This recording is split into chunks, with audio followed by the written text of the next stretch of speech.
Aqui eu nunca me canso de agradecer os benfeitores dessa casa que permitem que de quando em quando possamos visitar os amigos, uns novos, outros já consolidados, que torna o jugo do cotidiano de nós outros leve e suave, como Cristo há mais de 2000 anos já o disse.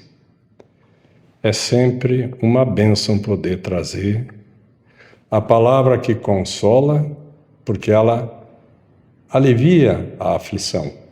Aliviando a aflição nos permite entendermos por que sofremos, mas também as oportunidades que se abrem para compreendermos que caminho podemos seguir.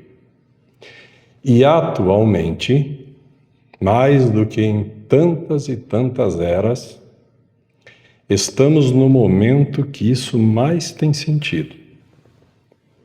É anunciado aos 4 cantos dos que seguem a doutrina espírita que estamos em plena era da regeneração. Estamos caminhando a largos passos para isso. Seja no sentido físico, porque parece que os dias viraram horas, parece que os anos viraram meses. Eu não sei como é que pode, quando menos percebo, chega o meu aniversário novamente, acho que é só comigo, mas em todo caso. E aí, quando nós mesmos nos apercebermos, já estaremos em outra encarnação, quiçá o mérito de cada um, já no mundo de regeneração.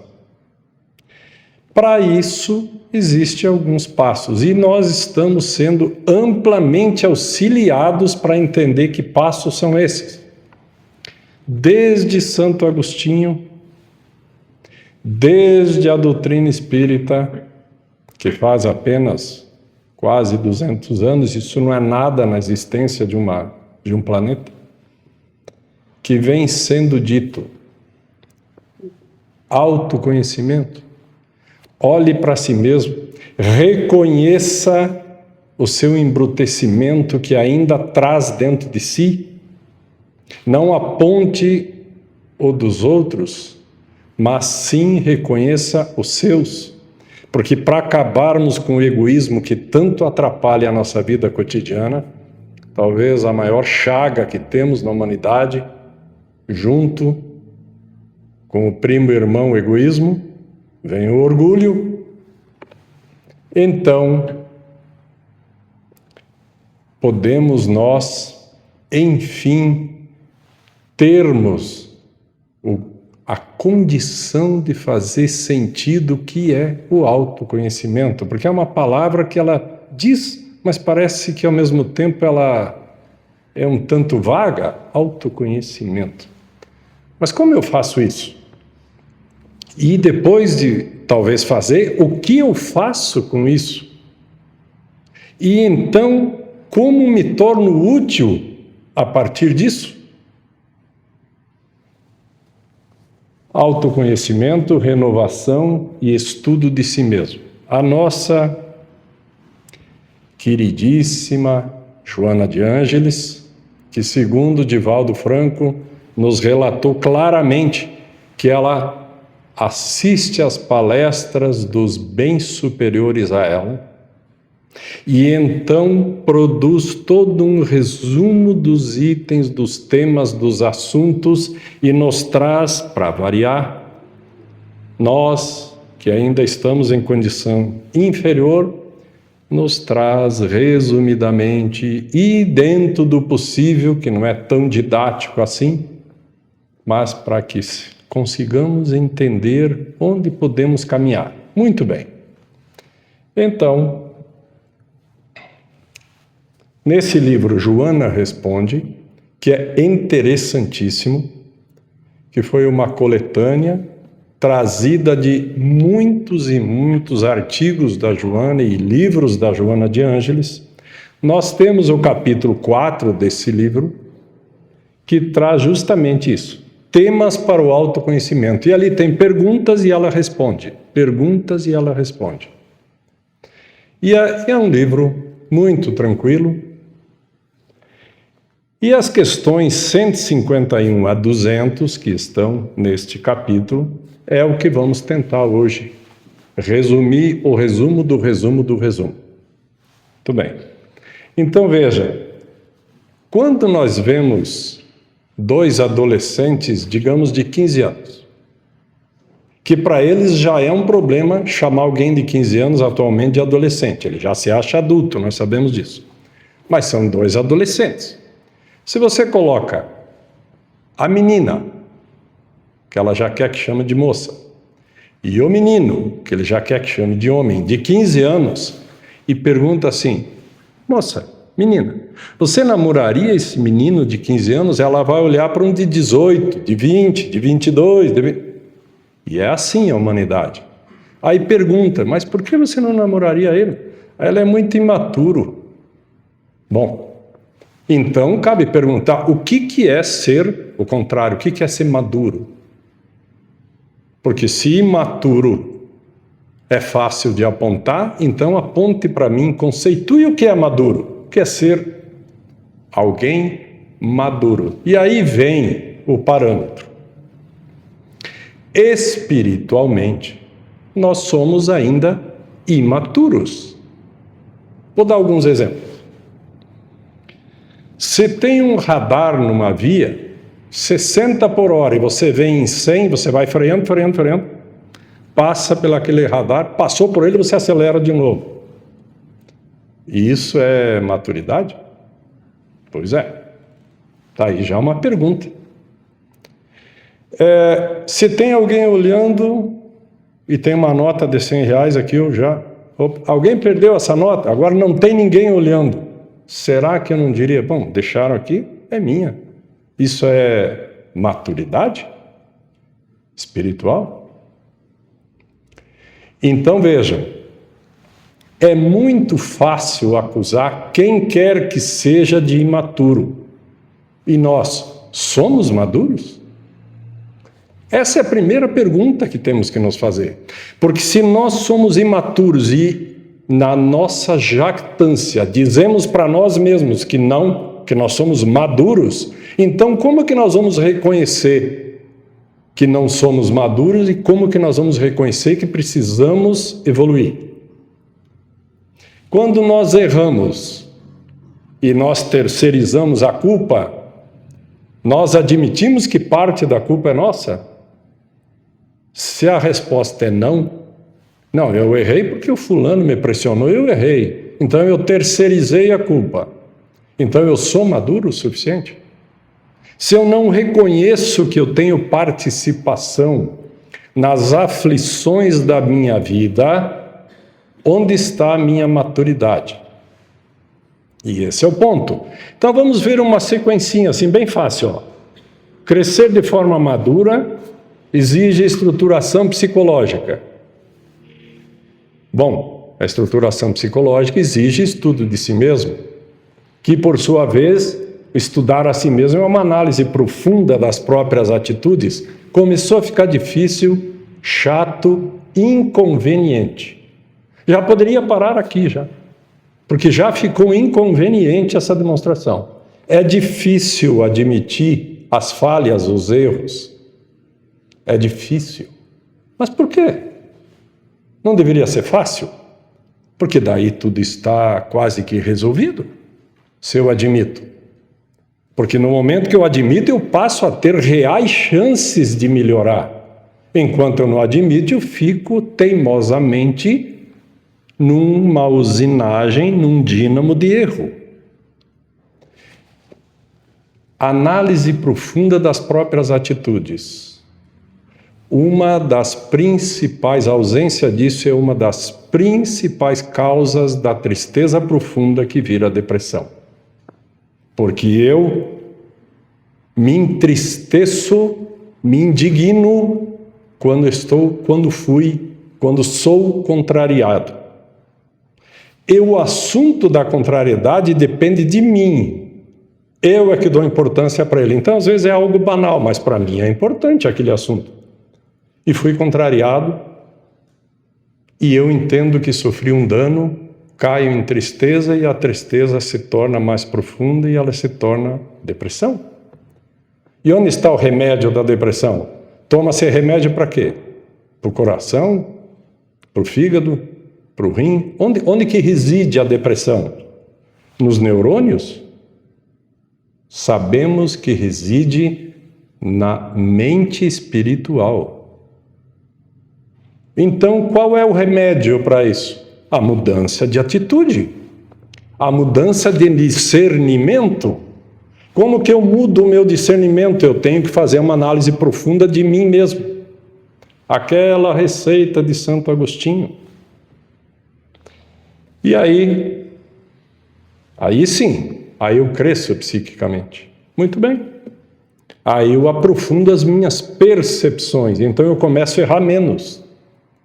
Porque antes de cometer o mesmo erro que antes eu cometia levianamente, agora eu já tenho aquele instante de análise. É evidente que eu vou reduzir a gravidade dos meus erros, vou continuar errando possivelmente, porque eu estou num ambiente onde a psicosfera do orbe terrestre é óbvio que ela é eivada de energias densas. Então eu estou entre meio a isso, eu me alimento e retroalimento essa energia densa, mas se no meio de tudo isso eu começo a ampliar a minha percepção, então eu aos poucos vou mudando a minha atitude para o ângulo positivo. E como eu estava numa espiral descendente, eu consigo travar isso. E aos poucos eu consigo, então, ir para uma espiral ascendente. E esse é o caminho. E aí, eu pergunto, mas quais percepções eu posso ou devo ampliá-las? E aí vem os dois grandes pontos. Nós vivemos entre uma cultura social, onde temos inúmeros paradigmas de patamares sociais. Estamos sempre tentando pertencer a grupos. E o âmbito moral e religioso, entenda-se religioso por fé. E no nosso caso, fé raciocinada. Esse é um roteiro entre tantos que eu posso seguir. Muito bem. Então, a cultura social. Nós somos carregados de arquétipos. E o que seria um arquétipo? Porque senão as palavras ficam difíceis e cada um se dá o direito de interpretar. Ou corremos lá no dicionário e lá no dicionário tem uma conceituação que não é a espírita. Ela é baseada usos e costumes humanos ou na legislação humana, que a legislação humana ela muda conforme as conveniências dos variados grupos sociais. Então vamos tentar sair do conceito humano. Cultura social. Olha só. O que é uma sociedade? Se nós olharmos espiritualmente falando, são inúmeras as indicações que sociedade é o somatório dos cidadãos. Então, se a sociedade está com problema, é porque os seus cidadãos estão com problema, não são as árvores, os passos, os animais, as calçadas. São os cidadãos. Então, a solução está no cidadão. Pronto. É uma coisa absurdamente lógica, fácil de entender. Vamos tentar acelerar, então. O cidadão, a somatória deles faz o consciente coletivo. Tudo isso a psicologia tem em abundância, nós sabemos. E aí, nós vamos para o consciente, então, individual, porque se o consciente coletivo está na sociedade, o consciente individual está no indivíduo, que forma a sociedade. Ótimo. E aí, então, onde que reside o autoconhecimento? No indivíduo. O indivíduo tendo seu autoconhecimento, então a sociedade melhora. Porque no momento que cada um reconhece que pode ser mais útil, mais fraterno, mais humano, mais sensível, tudo começa a mudar.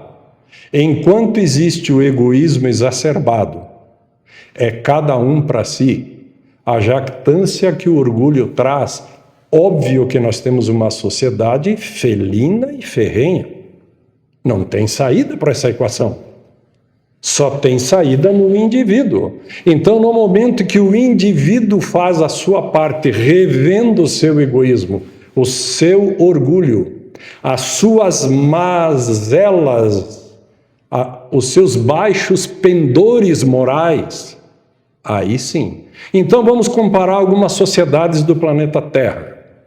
Nós vamos nos confins da África, e nós vemos que lá ainda existe, lamentavelmente, de forma inacreditável, sociedades tribais que agem como o século retrasado, praticamente. Agora nós vamos ali nos países nórdicos e nós vamos ver que quem chega mais cedo no trabalho deixa o carro mais longe estacionado. Porque ele diz, não, eu vou deixar aquela vaga lá na frente para aquele amigo que chegar, para aquele companheiro de trabalho que chegar em cima da hora. Senão ele vai chegar atrasado, ele vai se prejudicar. Alguém ensina isso na escola para eles? Não. Não tem uma disciplina que diz, vamos falar sobre estacionar no... Não. Porque é assim na casa deles. Não, eu vou deixar esse lugar aqui para o meu pai, ele é mais idoso, ele senta aqui na mesa. É assim. Agora volta lá para as regiões tribais. Então, o que acontece no mesmo orbe terrestre? É que os indivíduos são amontoados por afinidade. Você não vai... Pela inteligência da criação divina, você não vai colocar alguém que ainda é tribal, reencarnar no meio da sociedade desses países que eu acabei de dizer. E também o que você faria trazer alguém que já está naquele ambiente da sociedade nórdica para reencarnar naquele ambiente tribal, a menos que ele seja tão necessário lá que vá por missão. Então, assim é também de maneira geral.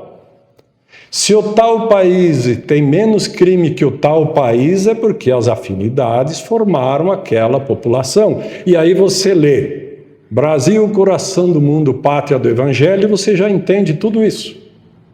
Tudo isso. O que é a formação da nação brasileira?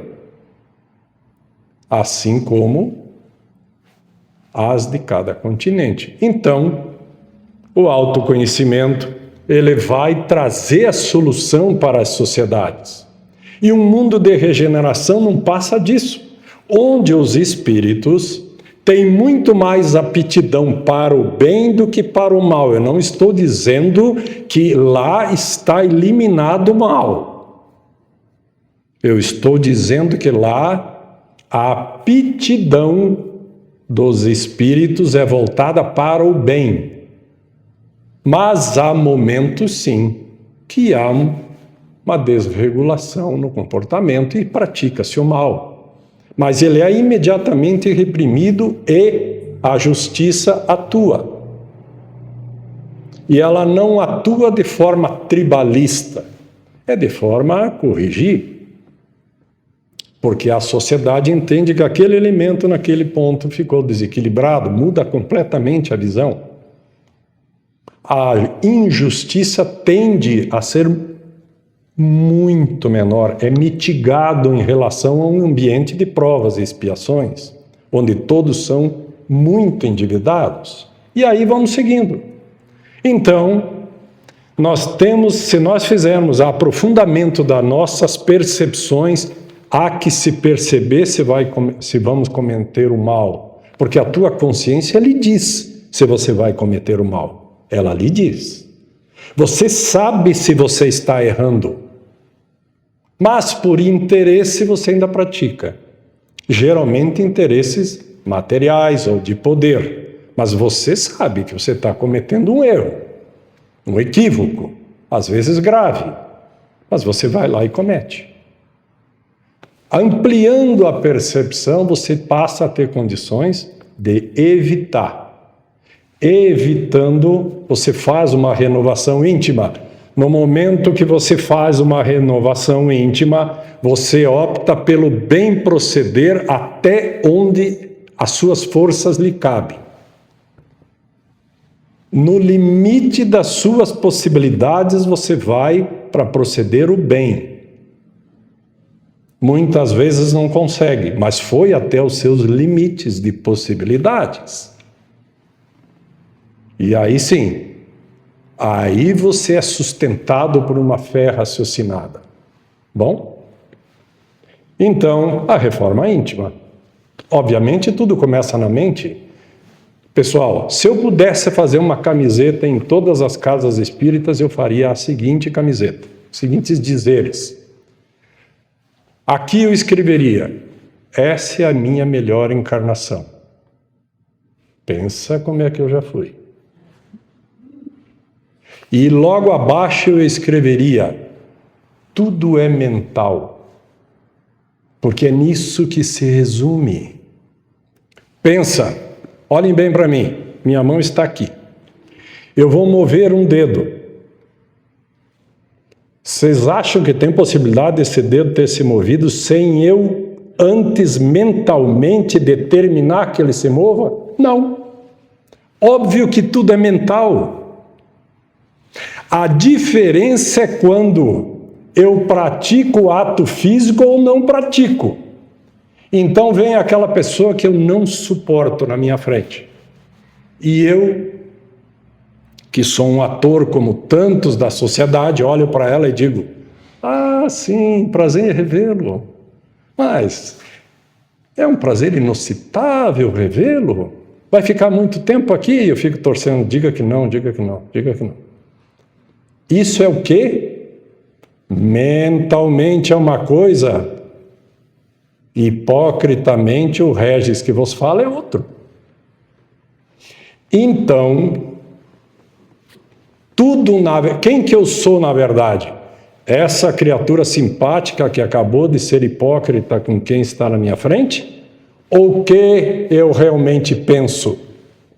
Óbvio que é o que eu realmente penso. Então, esse é o ponto de partida. Tudo é mental. Se tudo é mental, então tudo se resume em disciplinar a vontade. Mas disciplinar a vontade não é encarcerar a vontade. É disciplinar. Porque se eu encarcero a vontade, primeiro que eu não estou em liberdade, segundo que eu estou sendo falso. Porque daí significa que eu tenho vontade de fazer uma coisa, mas estou fazendo outra. E tanto faz daí para o bem ou para o mal, porque eu vou me perder. Porque se eu estou aqui demonstrando que eu sou extremamente fraterno e alguém me desequilibra com alguma frase, diz: Regis, nesse momento eu gostaria de falar, pela ordem, me dê a palavra, por favor. Eu te conheço. Você era um criminoso lá atrás. Você é um criminoso. Agora vem aí com essa palestra, com essas palavras bonitas e vai até me desequilibrar. E aí eu falo impropérios para ele e esse ambiente vira um problema. E aí? E aí é porque eu estava aqui encarcerando a minha vontade e dando uma palestra para vocês, mas eu não tenho no meu íntimo a fraternidade desenvolvida. A mesma coisa daquela expressão que é absolutamente incoerente, que diz assim: não, o fulano foi me perturbando até que eu perdi a paciência. Você não perde o que você não tem. Então você não tem paciência. Você apenas encarcera a vontade de explodir com ele. Isso não é ter paciência. De jeito nenhum. Paciência é quando você vai mantendo o seu equilíbrio, que você vai olhando aquilo de uma outra forma. Ele está me afrontando porque ele está em desequilíbrio. Então eu posso ajudá-lo ou dar gasolina para o desequilíbrio dele. Então deixe-me ver como é que eu posso ajudar. E vai ouvindo os impropérios e vai analisando. Isso é ter paciência. Então, nós temos que atuar na nossa mente disciplinando as vontades. As vontades para o bem, elas devem ser incentivadas. As vontades para o mal, elas devem ser esclarecidas para a mente que vai dar ruim. E através do esclarecimento, a mente, então, amplia a sua percepção e não cai na armadilha de praticar o mal. Esse é o exercício. E aí, eu faço o exercício de pensar o bem pensar. O bem pensar, então vamos para um exemplo. Há muitas e muitas pessoas que alardeiam palavrões. Aliás, você vai num jogo de futebol, parece que ali está permitido, né? É ali que permite o palavrão. Então já inicia elogiando a mãe do juiz e dali em diante é só para trás. Porque é permitido, nesse ambiente aqui é permitido. Aqui eu vou para... Não, mas isso está em você então. Opa, ei, meu irmão, você vai lá porque você tem afinidade, você não vê a hora de ir lá falar impropérios. Aliás, vocês já viram alguém abençoar alguém com palavrão? Se fosse uma coisa boa, nós daríamos passes pronunciando palavrões. E é um absurdo, não é? Então é porque o palavrão é um absurdo e é evidente que ele é. E eu aqui não quero ser nenhum carolinha, eu só estou dizendo assim, que no momento que você fala palavras de baixo calão, você liga direto uma conexão com as baixas vibrações de quem está rondando por aí. Pronto, você já fez a conexão de afinidade com aquela criatura que está desequilibrada e em baixa vibração. Não é lá embaixo. A baixa vibração é aquela vibração muito oscilante. Aquela que traz agonia, aflição, desequilíbrio. E você se conecta com isso. Então é no mínimo inteligente evitar palavrões. É no mínimo isso. Se é no mínimo inteligente, onde que eu vou? Eu vou na mente. Eu disciplino a minha mente. E eu começo, então, não falando mais palavrões. Eu vou substituindo por palavras mais cândidas, mais elevadas no seu sentido. Em vez de dizer que vai dar não sei o que, eu digo vai dar problema. Isso vai causar, isso será um caos. Isso, eu vou evitando as palavras. Eu estou trabalhando a minha mente, isso é um teste. Eu estou trabalhando a minha mente.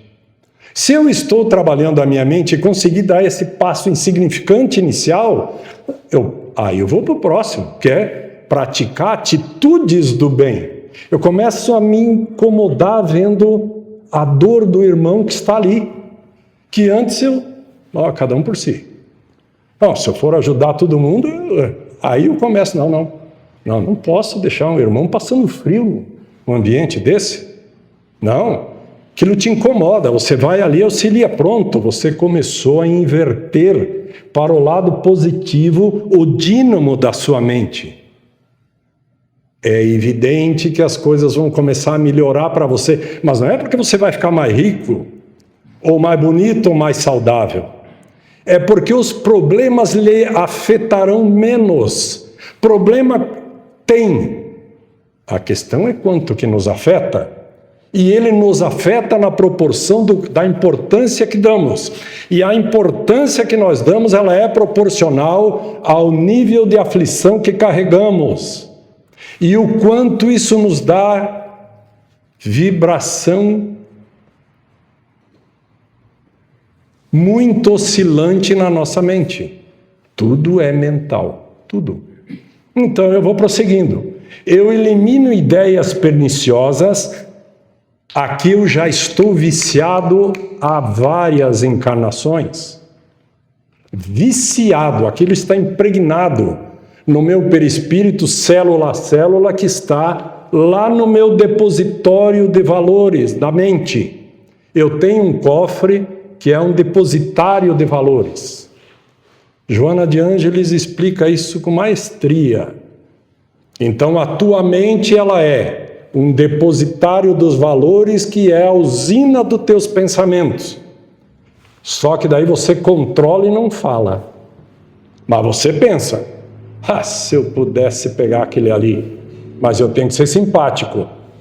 Então você encarcera aquilo, aquela vontade de cometer um ato insano, uma demência temporária, mas você pensa. Então você tem muito caminho pela frente. Porque o que você precisa é justamente disciplinar isso. Muito bem. E aí você chega no bem proceder. Óbvio. Pois se você elimina as ideias perniciosas, você chega no bem proceder, sem dúvida. E aí você sistematiza a sua mente na direção da vigilância contra hábitos prejudiciais. Muito bem. E os hábitos prejudiciais, hein? Bom, esses dá para falar o quê? Em ordem alfabética, vocês querem? Porque é impressionante a lista que a gente consegue colecionar, não é? Mas vamos ser rápidos. Olha só, olha. Só alguns. Olha só. Só alguns. Raiva, ira, conversações vulgares. WhatsApp. Esse WhatsApp, eu vou te contar, viu? Consumismo, falta de paciência, inveja, individualismo. Bom, isso tudo são sórdidos comparsas mentais. Comparsas. E por quê? Porque, por incrível que pareça, não se espantem, por favor. Nós temos deleite. Nós, às vezes, ou quase sempre, sentimos prazer nesses desvirtuamentos, porque a gente se sente uma vez vingado, outra vez superior, outra vez com poder. Isso são deleites da nossa mente viciosa. Então eles são comparsas que nos acompanham. E esses que nós temos, é aí o bom combate. Isso é que tem que ser revisto. Isso é que tem que ser feito a reforma íntima. Porque tudo é mental. Então os comparsas mentais sórdidos, o que eles nos causam? Sujeira extrema e imundície, ações vis, indignas, baixeza moral. E sabe onde que isso vai parar? Enfermidades no organismo e na mente. A raiva constante, ela cria problemas complicadíssimos, por exemplo, no fígado e no baço. Só um exemplo. Enche de cicatriz. Aí e a cicatriz, ela detona o fígado. Você vai lá no hepatologista e ele diz, mas o senhor está cheio de cicatriz aqui, seu fígado está comprometido, meu senhor. Aí você fala assim, mas eu nem sabia que ele tinha casado. Como assim comprometido? Ele está cheio de cicatriz e ele não está mais com as funções dele e aí está sobrando para o baço que inchou o baço. Mas eu não sinto nada? Mas isso aí é silencioso mesmo. E aliás, o senhor já está com um pequeno quisto no rim. Porque está sobrando para o rim e aí vai aquela folia e começa a complicar. Olha, se o senhor continuar assim, em 5 anos, transplante de fígado, hein? Mas eu nem bebo. Eu praticamente não como gordura. Pois é. Adivinha? A medicina do futuro será assim. É isso. E assim, por que pessoas infartam sem ter herança genética de infarto? O estresse terrível. Mas por que estresse terrível? Porque fica incomodado com tudo. Porque fica nervoso com qualquer coisa. Então, se estoura no coração, nos outros órgãos não estoura? Óbvio. Então, vejam que é só prejuízo não disciplinar a mente. É praticamente um passo ao caminho do suicídio indireto, que é a massa corpórea que nós temos que preservar, porque ela nos foi dada para os aprendizados nesse abençoado mundo escolar que é a Terra. Bom, e a sordidez mental, então, que nós tanto falamos, olha lá, mente enferma, o que é? Maus pensamentos.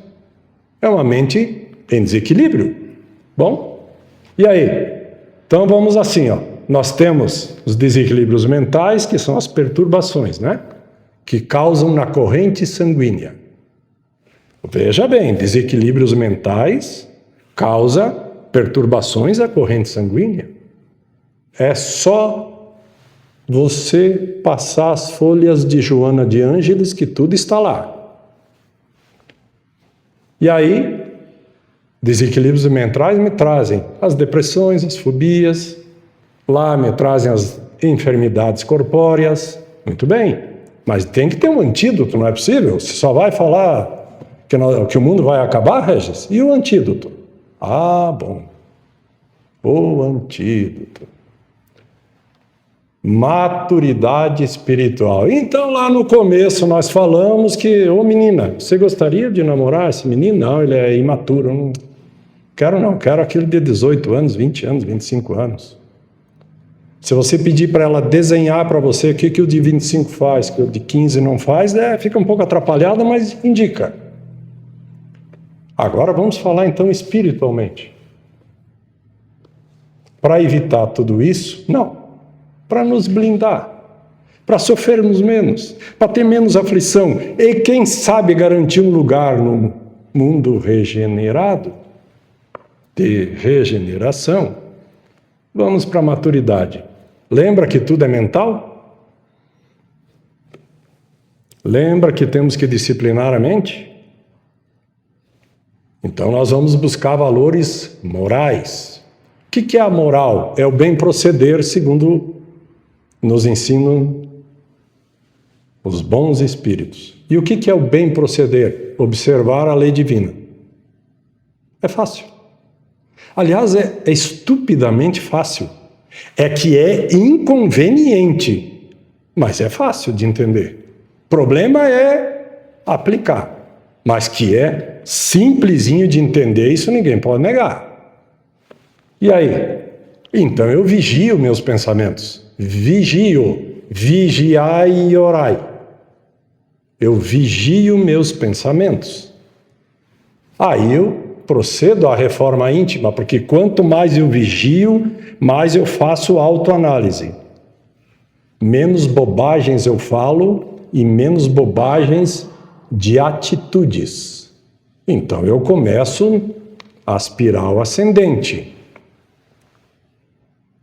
Esse é o autoconhecimento. E aí eu amplio a minha consciência. E aí sim, eu chego na maturidade espiritual. E a maturidade espiritual, nós podemos colocar aqui os degraus. Então, o equilíbrio. Olha lá, ó. Pessoa entusiasmada, prudente, ações lúcidas, introspectada. Introspectada é aquela pessoa que analisa. Não é que ela é sisuda, mal-humorada. Ela analisa. Olha, isso é um exemplo de uma pessoa equilibrada. Agora vamos para o sinal de alerta disso. Digamos que eu começo a me distanciar disso. Então vamos para os alertas. Em vez de entusiasmado, eu viro alegria aparente. Em vez de prudente, eu começo a ficar medroso. Em vez de ações lúcidas, eu começo a ter raiva. Ao invés de introspectado, eu entro em tristeza. Sinal de alerta. Já estou me desequilibrando. Agora, o desequilíbrio. Da alegria aparente, eu vou para a euforia. Já pensou você chegar num velório? Velório, coisa simples. E começar a rir, contar piada lá? Então, é um exemplo. Já pensou uma pessoa sofrendo muito num hospital, você chega ali, tome risadas e piadas. Você não está controlando, você pensa que isso é incontrolável, mas olha onde que você está. Na euforia. Em vez de medo, agora você tem fobia. Em vez de raiva, agora você virou uma pessoa violenta. Agora você externa fisicamente a tua violência. E ao invés de tristeza, você vai para a depressão. Agora é só você andar nessas três linhas, para cima e para baixo. Tem horas que nós estamos entusiasmados, mas estamos com fobia, estamos com uma ação lúcida, mas estamos em depressão. Então, ficar em equilíbrio lá em cima. Sinais de alerta, ali já tem que parar. Ali você tem que refletir. Esse é o momento de refletir. Para não cair no desequilíbrio. E esse é o grande receituário no nosso dia a dia. Agora imagine você lá no teu trabalho, todo tipo de desafio, perturbação, desde puxação de tapete, desde perseguições, desde remuneração que não lhe é compatível, tudo. E aí você entra no desequilíbrio. Isso vai resolver alguma coisa? Não, vai piorar e muito a tua situação. Se tu fica lá em cima, aí você é capaz de dizer, não é aqui que eu tenho que ficar. Então eu vou me preparar e vou arrumar um outro emprego. Viu como mudou tudo? E você não quebra nada, você não faz desafetos, você não faz inimigos, você não faz. Então a tua vida não piorou. E ainda por cima você está focado em melhorá-la. Só dei o exemplo do emprego. Agora vamos para a família. Aquela, irmão, você não pode se divorciar, né? De filho também não, né? E do cunhado? E da sogra? Tanto que a legislação humana diz assim, não existe ex-cunhado. Então você se divorcia da esposa, mas aquele cara vai ser teu cunhado pro resto da tua existência atual. E a lei tem um fundamento, ela é assim para que você não volte a casar com outro membro da família, porque eles mesmos, os juízes mesmo, não querem confusão de novo lá. Então a lei já foi criada assim. Muito bem. Então filho você não se divorcia, então filho você educa, você orienta. Então você está em equilíbrio, você orienta. Agora não, o filho chega alucinado em casa e você entra na vibe dele e alucina também. Para onde que vocês vão os dois? Provavelmente vocês vão para o desequilíbrio. E aí o ambiente vira um bralino dentro de casa. Isso é solução? Não. Claro que não. Você diz, filho, só um pouquinho. Lembra, eu ainda sou seu pai. Calma. Senta aqui comigo. Mas, pai, senta aqui comigo um instantinho, por favor. Em respeito, pelo menos, a mim. Senta aqui, me escuta um pouco. Ouça a voz do pai. Depois você pondera minhas palavras. Pode ser? Muito provavelmente vai ser bem diferente a reação do que devolver as agressões dele. Então é fácil de entender como que você pode ser útil para um ambiente equilibrado e como que você pode ser um agente que exacerba o desequilíbrio. É fácil entender. O problema é praticar. E por que não praticamos? A dupla sertaneja da chaga que tem no orbe terrestre. O orgulho e o egoísmo. Eu é que não vou me rebaixar, esse moleque, porque eu aqui sou pai, eu estou mandando e você vai fazer o que eu estou dizendo.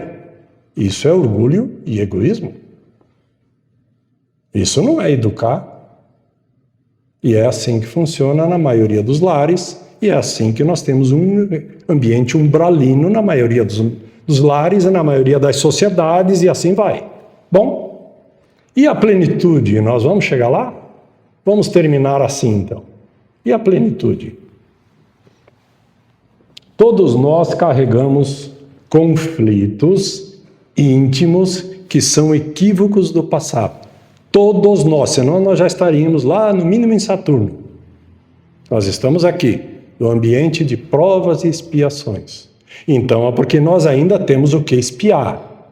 E ainda temos que passar por algumas provas. Então, aqui, ninguém é exatamente uma florzinha, cheirosinha, bonitinha. Então, se eu sou cheio de espinhos, é óbvio que o mínimo de inteligência que eu tenho é entender que os espinhos do outro eu também tenho que ter calma com eles. Então, nós todos carregamos conflitos, todos nós. Muito bem. Cada indivíduo evolui na velocidade de seus esforços. De seus esforços. É meritocracia a evolução.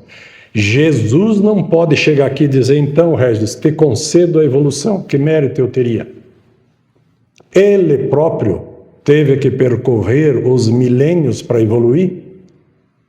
Ele é o que é hoje pelo mérito de sua evolução e nós temos que fazer a nossa caminhada.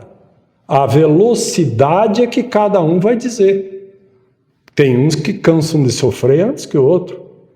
Então, uma hora você vai cansar de sofrer. Aí você vai fazer tua reforma íntima e vai melhorar.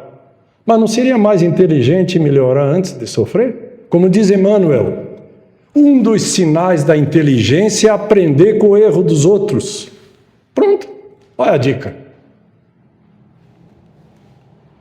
Toda aquisição útil e saudável é resultante de custoso trabalho. Frase de Emmanuel e de Joana de Ângeles. A conquista da plenitude se dá mediante investimentos dos melhores esforços, do interesse, que é a vontade, e do empenho em consegui-las, que é o mérito. Então, só chegaremos à plenitude assim, trabalhando, reformulando-nos intimamente, admitindo as nossas mazelas e burilá-las. É cada passinho. Ninguém consegue caminhar uma milha no primeiro passo. É um passo por vez. Não há o que fazer. Ninguém sai do primeiro dia do prezinho e já entra na faculdade. Você tem que ir indo, ano por ano, degrau por degrau. Importante foi para o próximo degrau, não volte. Não volte. Tudo é mental. A decisão de evoluir, ela é pessoal e intransferível. Eu não posso decidir pelo meu filho. Eu tenho o dever de ajudar que ele desperte para isso, mas eu não posso impor a ele. Isso é uma decisão dele. Decisão é a mesma coisa que vontade.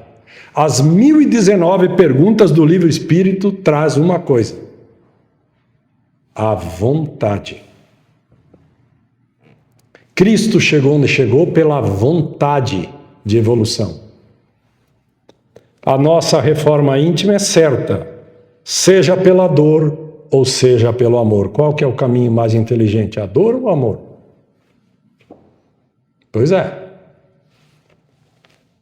Essas imagens, elas sempre resumem toda e qualquer argumentação de qualquer palestra que a gente possa contribuir. Toda e qualquer.